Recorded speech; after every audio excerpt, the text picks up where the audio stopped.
नवाज शरीफ की मुश्किलात में इजाफा। लंदन में इमरान खान पर कातिलाना हमले और अरशद शरीफ के कत्ल की साजिश के केस में बड़ी पेशरफ्त। लंदन पुलिस ने तस्नीम हैदर का बयान रिकॉर्ड कर लिया।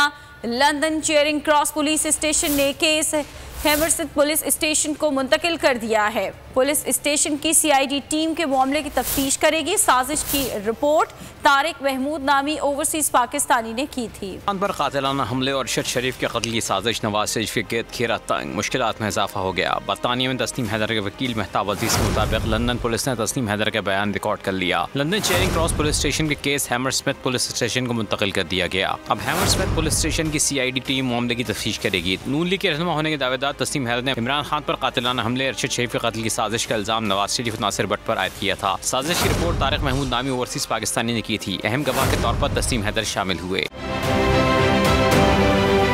जाली केस है ना, ये हम पे उस वक्त बनाए गए थे जब हुकूमत यही थी, इन्हीं लोगों की हुकूमत थी ना। और ये जाली केस, इनको मैं नहीं कह रहा इस केस को जाली केस, इनको पाकिस्तान में क्या पूरी दुनिया में एक ऐसा शिकायत कुंदा नहीं मिला, एक ऐसा कंप्लेनेंट नहीं मिला जिसने ये कहा हो कि हमारे साथ फ्रॉड हुआ है। तो ये खुद ही बन गए कंप्लेनेंट और ये खुद ही इन्होंने खुद ही इन्वेस्टिगेशन की, उसकी खुद ही तफ्तीश भी की। यानी कि कंप्लेनेंट भी है, इन्वेस्टिगेशन ऑफिसर भी है, और इन द एंड इन्होंने फिर उसके बावजूद ये कोर्ट में जमा कराया कि जी ये केस जाली केस था, जो कुछ एग्जैक्ट कर रहा था सब लीगल। ये मेरी बात नहीं है, ये इनके इन्वेस्टिगेशन ऑफिसर की बात। आज फिर उन्हीं की हुकूमत है और अब तो हमने नारा नहीं लगाया, अब तो हम हकीकी सहाफत कर रहे हैं।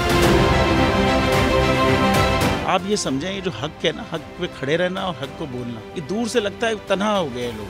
आप खान साहब को देखें, तन्हा दिखाई देने, सारी जमातें मिलकर उनके खिलाफ हैं, लेकिन आज भी पाकिस्तान की आवाम उस हक की आवाज़ के पीछे जो है 80% से ज़्यादा आवाम उनके साथ है।